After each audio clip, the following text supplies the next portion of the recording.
Début août 2025, à la frontière de la région de Koursk, un simple mot résonne comme un cri de guerre. Escalade des tentatives de percée en territoire russe. Les forces locales prises au dépourvu sont forcées de passer en mode de défense d'urgence. Des dents de dragon symboliques n'ont pas résisté à l'assaut. L'ennemi s'est retranché, créant de profondes défenses, envoyant constamment des réserves. Le ministère de la Défense a rapporté des attaques repoussées, mais la question demeure, comment cela a-t-il pu arriver? Question à vous, écrivez-nous d'où vous nous regardez, quel pays et quelle ville. Quelques semaines avant l'attaque, les services de renseignement signalaient un rassemblement massif de forces et d'équipements ennemis, ignorance volontaire, négligence criminelle, un nombre insuffisant d'unités aguerries a été concentré. L'armée russe mène désormais des opérations actives pour repousser l'ennemi de Koursk, une tâche ardue face à des défenses solidement établies.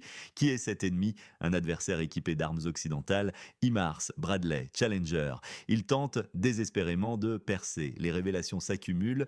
La responsabilité de la défense de Koursk a été transférée du groupement Ouest au groupement Nord en avril 2026. Une décision stratégique ou un signe avant-coureur de problème? Question à vous, marquez-vous dans les commentaires de quelle ville ou de quel pays nous regardez-vous actuellement. Pourquoi cette situation importe-t-elle maintenant? Parce qu'elle met en lumière des failles béantes dans notre sécurité, la rupture de lignes défensives, l'infiltration profonde en territoire. Ce n'est pas seulement un revers militaire, c'est une menace directe pour chaque personne, chaque famille vivant près de la frontière. Comment faire confiance? La corruption et l'incompétence révélées par cette escalade peuvent provoquer une crise de confiance irréversible entre le peuple et ses institutions. Imaginez des fonds considérables alloués pour la défense de ce territoire, mais au lieu d'équipements solides, des obstacles symboliques, des dents de dragon disposées de manière à ne pas gêner la circulation des véhicules. C'est une escroquerie, c'est une trahison. Un combattant expérimenté, non nommé, affirme: le prophète est devenu possible grâce à deux facteurs clés, le vol et la trahison. Cette accusation directe et émotionnelle de corruption et de trahison suggère une vulnérabilité interne terrifiante. Comment évaluer la situation sans un fact-check? Quelles mesures, quelle action concrète pourrait réellement changer cela? Dites-nous votre avis.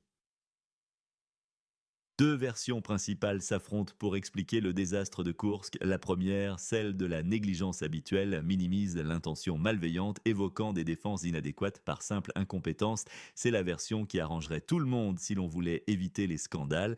Mais la seconde, celle de la trahison, résonne avec une force bien plus grande. Elle suggère un détournement systémique des fonds, un vol organisé et des décisions de personnel erronées, volontaires. C'est la version qui crie au scandale. Des analystes et experts russes et occidentaux se penchent sur ces causes. Qui a profité de ces fonds? Qui a ignoré les renseignements cruciaux?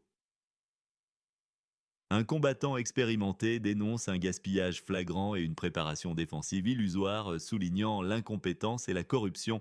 Plusieurs sources, y compris des rapports d'enquête interne, font état de l'utilisation de matériaux de construction de qualité inférieure pour les infrastructures défensives, de l'absence de certains équipements pourtant budgétisés et même de l'affectation de fonds destinés à la modernisation des tranchées pour d'autres projets moins prioritaires ou pour l'enrichissement personnel. Ces allégations sont appuyées par des témoignages de soldats et d'ingénieurs qui ont travaillé sur ces constructions et qui décrivent des chantiers bâclés, des retards inexplicables et une main-d'œuvre parfois inexpérimentée. Un rapport préliminaire rédigé par une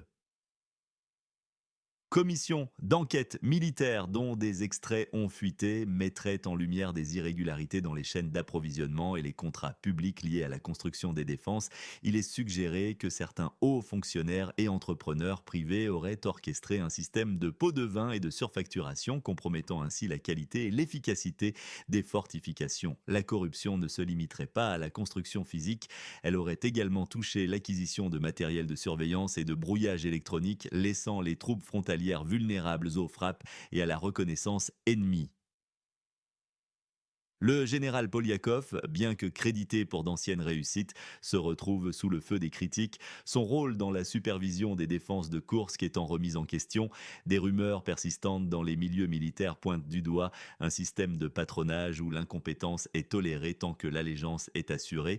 Le président Poutine, conscient de l'ampleur du problème, aurait donné des instructions claires pour une enquête approfondie, réaffirmant son engagement à éradiquer la corruption. La nomination d'Andrei Belousov au poste de ministre de la Défense en mai 2024, un civil réputé pour son intégrité et son expertise économique, est perçue comme un signe fort de cette volonté de changement. En théorie, sa mission serait de remplir les coffres de l'armée, mais aussi de s'assurer que les fonds sont utilisés à bon escient. La question de savoir si les responsables de ces malversations seront traduits en justice est au cœur des préoccupations de l'opinion publique. Des personnalités ont été interrogées, des comptes bancaires gelés et des perquisitions ont eu lieu dans les bureaux de plusieurs entreprises de construction et de fournisseurs liés au ministère de la Défense, laissant entrevoir que la purge est déjà en cours et qu'elle pourrait s'étendre bien au-delà de Koursk, touchant d'autres régions frontalières où des problèmes similaires de fortification inadéquates ont été signalés. Il convient de noter que l'ennemi, en exploitant ces lacunes, a non seulement infligé un revers aux forces russes, mais a également exposé les faiblesses structurelles de l'appareil de défense. Les conséquences de cette situation pourraient être durables et nécessiter une révision complète des politiques de sécurité et de la gestion des ressources militaires. Qui croire dans ce tourbillon d'informations et de rumeurs? À qui faites-vous confiance sur ce sujet délicat? L'histoire nous a appris, la Seconde Guerre mondiale est un rappel poignant de la capacité de la Russie à vaincre l'ennemi le plus puissant malgré des défis initiaux. Souvent, la résilience et des purges nécessaires ont été la clé. Des purges anticorruption historiques ont jalonné notre parcours, des nettoyages ont été essentiels pour renforcer l'État. Kursk, en ce sens, ne serait-il pas un écho à ces moments, un avertissement? Les conflits frontaliers passés rappellent la précarité des frontières et le besoin de défense robuste. Et la guerre moderne, elle, se joue aussi dans l'ombre du cyberespace et des drones. La mauvaise gestion des unités de drones, pourtant essentielles, et le non-respect des procédures entravent l'adoption de technologies modernes. Et la Russie a besoin de s'adapter comme elle l'a fait avec les innovations militaires passées, mais la bureaucratie ralentit tout. Quel événement mondial ou régional, selon vous, est le plus sous-estimé par les médias traditionnels? Dites-nous. Qu'est-ce qui nous attend? Le président Vladimir Poutine a promis des conclusions après l'expulsion de l'ennemi. Cela signifie-t-il des têtes vont tomber? Le nouveau ministre de la Défense, Andrei Belousov, nommé en mai 2024, a déjà lancé des audits anticorruption. Il y a un scénario optimal, une purge réussie, des responsables punis, les leçons de Koursk apprises, une armée modernisée.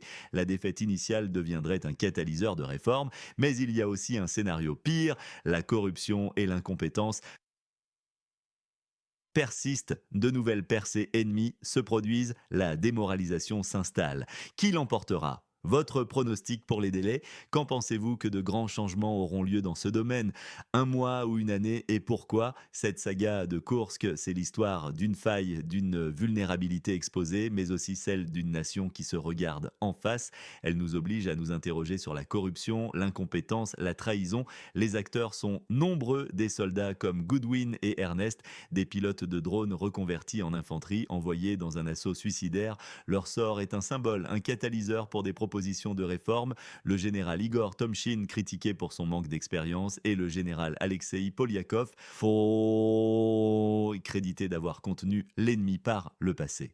Les militants de première ligne, ces patriotes désintéressés qui cherchent à préserver la vie de leur personnel et à améliorer l'efficacité au combat, ils nous ont dit que le renseignement avait signalé l'accumulation de forces ennemies avant l'attaque, mais cette information a été ignorée. Une fuite qui révèle un échec criminel.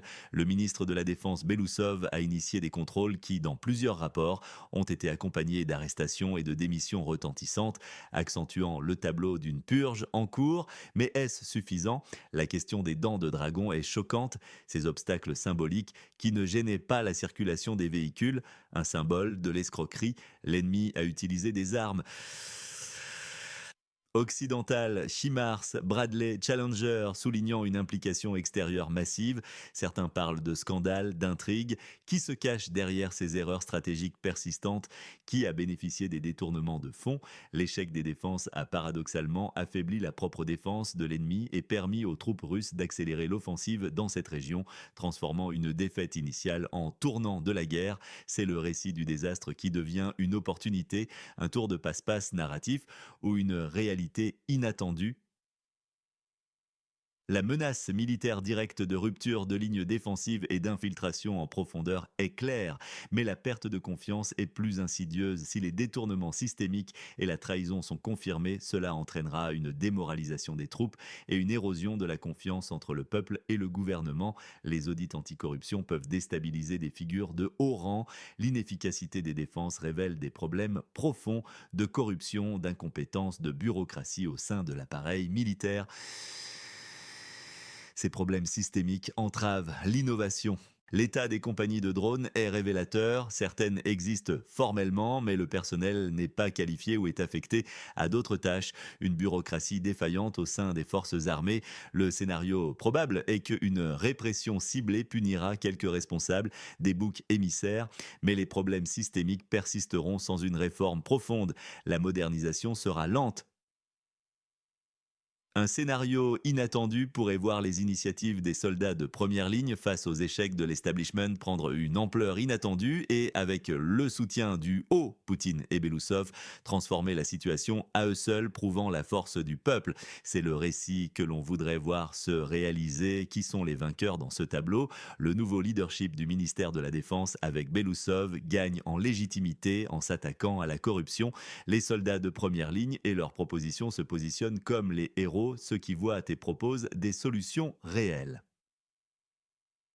Les perdants sont clairs, les officiers corrompus et incompétents face aux arrestations et aux destitutions, l'ancienne garde de l'armée et la bureaucratie, ceux qui ont permis ou profité des abus, et l'ennemi, même s'il a percé, il a perdu un nombre considérable d'effectifs et d'équipements, affaiblissant sa propre défense. Selon la version officielle, cette situation s'inscrit dans le contexte plus large de la guerre moderne où la corruption et la désorganisation interne peuvent être aussi dévastatrices que les attaques ennemies. La nécessité de développer et d'intégrer les drones et la robotique dans les opérations militaires est une tendance mondiale. Kursk montre un retard ou une mauvaise gestion dans ce domaine. La lutte contre la corruption est un thème universellement compréhensible qui résonne avec le public soucieux de l'utilisation des fonds publics. Le récit utilise un ton d'abord alarmiste, dénonciateur, puis passe à l'espoir et la détermination, nous montrant un arc narratif qui transforme une tragédie en une opportunité de renouveau pour l'armée et le pays. Ce récit crée une polarisation claire entre les patriotes, les combattants de première ligne, Belousov, Poutine, et les traîtres ou incompétents, les corrompus et certains officiers. Il fait appel à l'émotion, colère, peur, indignation. Le mot trahison est répété, ainsi que vol.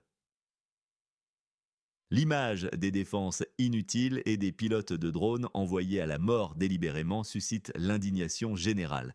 Le récit du tournant transforme une défaite en catalyseur pour un renforcement de l'État. C'est une relecture sélective des faits, accentuant les aspects négatifs de l'ennemi et les aspects positifs de la réaction russe. Les simples soldats, porteurs de propositions aux ministres, sont mis en valeur comme les voix de la raison, les héros. Les victimes sont le peuple russe, dont les fonds sont détournés et la sécurité menacée, et les soldats russes envoyés à la mort par incompétence. Les méchants sont les corrompus anonymes, les officiers incompétents comme Tomchin et la bureaucratie qui ne sait pas utiliser les experts. L'ennemi externe est un méchant standard, mais les méchants internes sont plus insidieux et dangereux encore. Les faits sont clairs, l'escalade a eu lieu début août 2025. Le général Polyakov a été nommé pour la défense de Koursk en décembre 2023. La nomination d'Andrei Belousov comme ministre de la Défense date de mai 2024. Le transfert de responsabilité de la défense de Koursk a eu lieu en avril 2025. Le ministère de la Défense a rapporté le repoussage de 6 attaques ennemies en 24 heures. Des fonds considérables ont été détournés, soulignant l'ampleur de l'indignation. L'ennemi a perdu un nombre considérable de vies et d'équipements, prouvant la victoire finale. L'opération russe à Koursk est entrée dans son deuxième mois, montrant la persévérance et l'ampleur du défi. Les techniques de communication utilisées évoquent la peur d'une nouvelle percée due à la corruption interne. Elles polarisent, divisant entre ceux qui se soucient de la patrie et ceux qui la trahissent. Elles appellent aux valeurs patriotisme, intégrité, sacrifice des soldats, sécurité. L'échec initial est présenté comme un catalyseur pour une armée meilleure. Des témoignages authentiques de combattants expérimentés sont inclus pour leur authenticité. Le titre choc pourrait être Scandale à Kursk, Trahison au plus haut niveau. L'armée russe, sous le choc, répond par une purge massive. L'ouverture serait sur Koursk en feu, les accusations de trahison, le corps du message, les preuves du détournement, les témoignages de soldats trahis, l'implication des généraux corrompus, le contexte, l'arrivée de Belousov, la promesse de Poutine. Le but est de soutenir ce nettoyage, de rester vigilant. Un autre angle, Koursk, le prix de la trahison, comment la corruption a failli coûter la victoire à la Russie et la réponse impitoyable du Kremlin. C'est une ouverture sur l'attaque de Koursk et la surprise soulignant la tragédie humaine, puis un développement sur les deux versions, négligence contre trahison en favorisant la seconde, enfin des détails sur les erreurs stratégiques et la transition vers les actions du nouveau ministre de la Défense et les propositions des soldats pour un avenir meilleur. Le thème est la résilience de la Russie face aux défis internes et externes. Alors, face à ces révélations troublantes et aux purges annoncées, pensez-vous que cette crise mènera réellement à un renforcement durable de l'armée ou que les problèmes systémiques persisteront? Votre avis est essentiel. Partagez-nous vos pensées dans les commentaires et n'oubliez pas de vous abonner à notre chaîne pour ne manquer aucune de nos analyses approfondies.